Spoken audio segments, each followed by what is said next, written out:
ناظرین السلام علیکم ورحمۃ اللہ وبرکاتہ۔ سیدھی بات کے تازہ پرائم ٹائم مارننگ میں آپ لوگوں کا استقبال ہے۔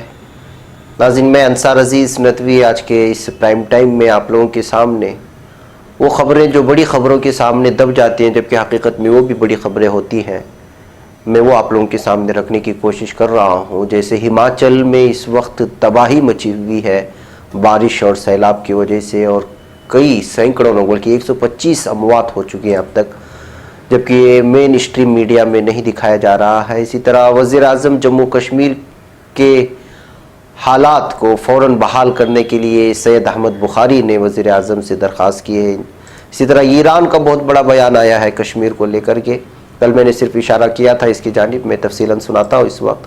اور اس کے علاوہ ایئر فورس کو لے کر کے اس وقت ایئر چیف مارشل کا بہت بڑا بیان آیا ہے جو بہت ہی اہمیت کا حامل ہے۔ میں ناظرین ساری تفصیلات پر روشنی ڈالوں گا، اس سے پہلے آپ لوگوں سے یہی درخواست ہے کہ ہماری ان ویڈیوز کو اور اس کی لنک کو دوسروں تک پہنچانے میں ہماری مدد کرے، اور زیادہ سے زیادہ لوگوں کو سیدھی بات سے جوڑنے کی کوشش کرے، اور جن لوگوں نے ابھی تک سبسکرائب نہیں کیا ہے ہمارے چینل کو ضرور سبسکرائب کریں اور بیل آئیکن کو ضرور دبائیں۔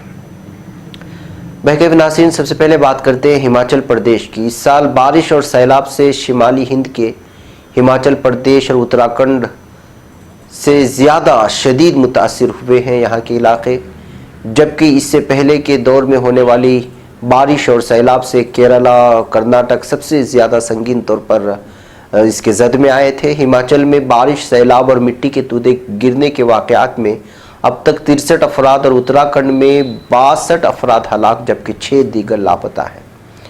جی ہاں ناظرین، اس دوران اتراکھنڈ کے اترکاشی ضلع میں بدھ کو متاثرہ علاقوں میں امدادی سامان پہنچا کر واپس لوٹ رہے ہیلی کاپٹر کے گر کر تباہ ہونے سے پائلٹ، معاون پائلٹ سمیت 3 افراد کی موت ہو گئی تھی۔ یہ خبر ہم نے آپ تک پہنچائی تھی۔ ہلاک ہونے والا تیسرا شخص مقامی بتایا گیا تھا۔ سرکاری ترجمان نے بتایا کہ ہیریٹیج کمپنی کا ہیلی کاپٹر بدھ کی صوبے اترکاشی کے موری تحصیل کے متاثرہ علاقوں میں امدادی سامان پہنچانے کے بعد واپس لوٹتے وقت آراکوٹ کے قریب ایک تار سے بچنے کی کوشش میں ہیلی کاپٹر پہاڑ سے جا ٹکرایا۔ اس حادثے میں پائلٹ کیپٹن لال، کو پائلٹ کیپٹن شیلیش اور گرام گھرسالی کے راجپال رانا کی موت ہو گئی۔ جنوبی بھارت کے کیرلا اور کرناٹک کے کچھ حصوں میں سیلاب اور مٹی کے تودے گرنے کی وجہ سے سب سے زیادہ نقصان ہوا ہے۔ کیرلا میں اب تک 123، کرناٹک میں 62، گجرات میں 35، مہاراشٹر میں 30، اڑیسہ میں 8 اور آندھرا پردیش میں کشتی پلٹنے سے ایک لڑکی کی موت ہو چکی تھی۔ اس کی خبریں آپ تک پہنچائی گئی ہے۔ اس کے علاوہ مغربی بنگال میں بھاری بارش کے درمیان بجلی گرنے سے کم از کم 8 افراد کی جان بھی چلی گئی ہے۔ کیرلا میں بھاری بارش کی وجہ سے سیلاب اور مٹی کی تودے گرنے کے واقعات میں مرنے والوں کی تعداد بڑھ کر اس وقت 125 ہو گئی ہے، جبکہ 17 افراد اب بھی لاپتہ بتائے جا رہے ہیں۔ سرکاری ذرائع کے مطابق ریاست کی مختلف اضلاع میں 8 اگست سے شروع ہونے والی موسلادھار بارش، اس کے بعد سیلاب اور لینڈ سلائڈنگ سے اپنے گھروں سے بے گھر ہوئے 1899 کنبوں کے 6286 افراد اب بھی 86 ریلیف مراکز میں رہ رہے ہیں۔ اس کے علاوہ پانی کی سطح میں کمی کے بعد کئی مراکز سے لوگ اپنے اپنے گھروں کو لوٹ بھی رہے ہیں۔ ذرائع کے مطابق ملاپورم میں 60، کوزیکوڈ میں 17، وائناڈ میں 14، تریچور اور کنور میں 9 اور الپوزا میں 6، وڈوکی میں 5، کوٹائم اور کاسرگوڈ میں 2 اور پلاکڑ میں 1 شخص کی موت ہوئی ہے۔ اس کے علاوہ ملاپورم سے 11، وائناڈ سے 5 اور کوٹائم سے 1 شخص سمیت 17 افراد لاپتہ ہیں۔ ذرائع نے بتایا کہ سیلاب اور مٹی کی تودہ گرنے کی وجہ سے 1791 مکانوں کو مکمل طور پر نقصان پہنچا ہے، جبکہ 14,559 مکانوں عمارتوں کی جزوی طور پر نقصان پہنچایا گیا ہے۔ اسی طرح مہاراشٹر کا بھی حال ہے، بالخصوص میرج، سانگلی اور کولہاپور، اس کے آس پاس کے علاقوں میں بھی اس وقت تباہی مچی ہوئی ہے، اور بہت سارے لوگ ابھی بھی جو ہے وہ کیمپوں میں رہنے پر مجبور ہے۔ اس وقت ہماچل اور اتراکھنڈ میں لگاتار بارش جاری ہے، لینڈ سلائڈنگ کے مختلف واقعات سامنے آ رہے ہیں، اور ابھی تک 125 اموات ہوئے ہیں، جو بہت بڑی خبروں کے درمیان یہ خبریں دبائی جا رہی ہیں۔ جبکہ اس وقت پورے ہندوستان کی مختلف ریاستوں کا جائزہ لیا جائے تو لگ بھگ 60% ہندوستان میں اس وقت بارش نے تباہی مچائی ہے گزشتہ 15 اور 20 دنوں کے اندر میں۔ بہرکیف ناظرین، اب بات کرتے ہیں ہم لوگ جموں کشمیر کی۔ جموں کشمیر کو لے کر دیر سے ہی صحیح امام بخاری نے اس وقت بیان دیا ہے۔ معزز و مکرم سیدھی بات کے ناظرین، سیدھی بات کے اشتہاری ممبرشپ کارڈ سے جڑیے اور اپنے کاروبار سمیت اپنے تعلیمی و دیگر اداروں کو مضبوط کیجیے۔ سیدھی بات لا رہا ہے